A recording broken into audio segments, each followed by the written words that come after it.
انسانی تاریخ میں بنائی جانے والی سب سے عظیم رکاوٹ جو ہزاروں سالوں سے قائم ہے اور اپنا 100% دے رہی ہے۔ ہزاروں زلزلے، طوفان اور قدرتی آفتیں دیکھنے کے باوجود وہ عظیم رکاوٹ ابھی تک اسی زمین پر انسانیت کی بقا کی خاطر لڑ رہی ہے۔ آخر وہ عظیم رکاوٹ ہے کہاں، جس کا ذکر قرآن میں بھی ہے اور اسلامی تاریخ میں بھی؟ ایسی رکاوٹ جو ہزاروں سالوں سے موجود ہے لیکن آج کے جدید دور میں بھی نظر نہیں آ رہی، کہ جب ہم چاند پر اپنے پیروں کے نشان چھاپ چکے ہیں، آج ہم پوری زمین کا چکر لگا کر تاریخ دانوں کے اقوال کے مطابق اور قرآن کی دیے گئے اشاروں کے مطابق اس دیوار، اس رکاوٹ کو ڈھونڈنے کی کوشش کریں گے۔ ایک ایسی پر اسرار دیوار جو قرب قیامت اللہ کے حکم ہی سے پاش پاش ہو جائے گی۔ اتنی عظیم رکاوٹ اور دیوار اگر ہم انسان دیکھ نہیں سکتے تو کیا قرآن کا مقصد دیوار ہی ہے یا پھر؟ یہ سب جاننے کے لیے میرا ساتھ دیجیے گا۔ انشاءاللہ میں آپ کو دیوار ذوالقرنین تک لے جانے کی پوری کوشش کروں گا۔ میں یہ دعویٰ کرتا ہوں کہ آپ نے سینکڑوں ویڈیوز دیکھی ہوں گی یاجوج اور ماجوج اور دیوار ذوالقرنین پر، یا پھر کتابیں پڑھی ہوں گی، لیکن شاید آج میرے ساتھ آپ کچھ نئے ایکسپیرینس کرنے والے ہیں۔ ویڈیو کو باقاعدہ سے پہلے چینل سبسکرائب کریں، بیل آئیکن کو پریس کر لیں تاکہ ہمارا یہ خوبصورت علمی سفر جاری رہے۔ حضرت ذوالقرنین کے تیسرے سفر کا ذکر سورہ کہف کے آیت نمبر 92 سے لے کر 99 تک ہے۔ اس میں اللہ پاک کے فرمان کا مفہوم کچھ اس طرح بنتا ہے کہ وہ یعنی ذوالقرنین ایک ایسی جگہ پہنچے جہاں کسی قسم کی دو رکاوٹیں تھیں۔ یہاں آیت میں رکاوٹوں کا لفظ سدین آیا ہے۔ بعض علماء نے اس لفظ کی معنی پہاڑ کے لیے ہیں اور بعض نے اس لفظ کی معنی دیوار کے لیے ہیں۔ بہرحال اس کی وضاحت انشاءاللہ آگے آئے گی۔ اور ان رکاوٹوں کے سامنے ذوالقرنین نے ایک قوم کو بستے دیکھا۔ اس قوم کی مکمل وضاحت تو نہیں ہے، لیکن ایک اشارہ ہے کہ ایسا نہیں لگتا تھا کہ وہ قوم حضرت ذوالقرنین کی زبان سمجھ سکیں۔ بہرحال اس قوم نے کسی طرح حضرت ذوالقرنین کو یہ بات سمجھا دی کہ وہ لوگ یاجوج اور ماجوج سے تنگ ہیں، جو ان رکاوٹوں کے بیچ سے نکلتے ہیں اور فتنہ فساد پھیلاتے ہیں، قتل و غارت کرتے ہیں، ان کی فصلیں اور باغات تباہ کر دیتے ہیں۔ وہ قوم کہتی ہے کہ اگر ذوالقرنین چاہیں تو وہ ان کے لیے کسی قسم کا خراج وغیرہ کا بندوبست کر دیں، اور ذوالقرنین ان کے اور یاجوج اور ماجوج کے بیچ ایک رکاوٹ، ایک دیوار بنا دے کہ جس کی مدد سے وہ ان کے شر سے محفوظ ہو سکے۔ لیکن جواب میں ذوالقرنین فرماتے ہیں کہ نہیں، میرے رب نے مجھے جو دیا ہے وہ تمہارے خراج وغیرہ سے کہیں زیادہ بہتر ہے۔ ہاں یہ ہو سکتا ہے کہ تم مجھے آدمی دو، مطلب مین پاور دو، اور میں تمہارے اور ان کے درمیان ایک رکاوٹ بنا دوں گا، ایک ایسی رکاوٹ جو عام رکاوٹوں کی نسبت زیادہ مضبوط اور زیادہ پائیدار ہوگی۔ ذوالقرنین اس قوم کو کہتے ہیں کہ تم لوگ میرے پاس لوہے کی چادریں لے آؤ۔ جب لوہے کی چادریں لائی جاتی ہیں تو وہ ان چادروں کو ایک دوسرے کے ساتھ ملا کر دیوار کی شکل میں رکھ دیتے ہیں، اور پھر اس دیوار کو ان لوگوں کی مدد سے گرم کرایا جاتا ہے۔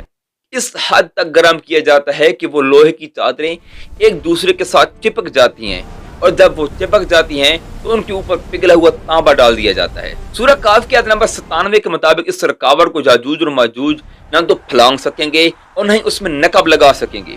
پھر ذوالقرنین فرماتے ہیں کہ یہ سب میرے رب کی مہربانی ہے، اور جس دن میرے رب کا وعدہ پورا ہوگا وہ اس دیوار کو ہموار کر دے گا، مطلب اس کو گرا دے گا، پاش پاش کر دے گا، اور میرے رب کا وعدہ بالکل سچا ہے۔ جب دیوار ہموار ہو جائے گی تو یاجوج اور ماجوج ریلوں کی صورت میں ایک دوسرے سے گتم گتا ہو کر پوری زمین پر پھیل جائیں گے۔ اس سفر میں دو چیزیں اہم ہیں۔ ایک ہے ذوالقرنین کی بنائی گئی دیوار کہ وہ کیسی ہے، کیسی دکھتی ہے، کہاں پر واقع ہے، اور کیا وہ ابھی بھی باقی ہے یا پھر ہموار ہو چکی ہے، مطلب ختم ہو چکی ہے۔ اور دوسری چیز یہ ہے کہ یاجوج اور ماجوج ہیں کون، یہ کہاں بند کیے گئے تھے، کیا یہ کھل چکے ہیں یا پھر ابھی انہیں آنا باقی ہے۔ تو چلیے سب سے پہلے بات کرتے ہیں اس دیوار کے متعلق کہ جو ذوالقرنین نے بنائی تھی، کیونکہ اگر دیوار کے بارے میں معلوم ہو گیا تو صد ذوالقرنین کہاں واقع ہے تو یاجوج اور ماجوج تک پہنچنے میں آسانی ہوگی۔ سب سے پہلے ان دیواروں کو ذکر کریں گے جن کے بارے میں رائے پائی جاتی ہے کہ یہ سد ذوالقرنین ہو سکتی ہیں۔ کئی اسلامی اسکالرز کے نزدیک ذوالقرنین نے قفقاز کے علاقہ داغستان میں یہ دیوار بنائی تھی۔ قفقاز بلیک سی اور بحیرہ خزر مطلب کیسپین سی کے درمیان واقع ہے۔ قفقاز ایک جغرافیائی اصطلاح ہے، کوئی مخصوص ملک نہیں ہے۔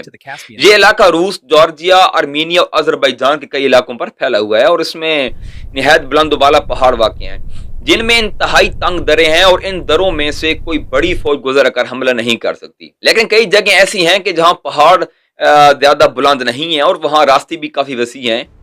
پرانے زمانے میں شمال کی وحشی قومیں اسی طرف سے حمل آور ہوتی تھیں، اور انہی حملوں کو روکنے کے لیے کئی دیواریں تعمیر کی گئیں جو شمال کو جنوب سے الگ کرتی ہیں۔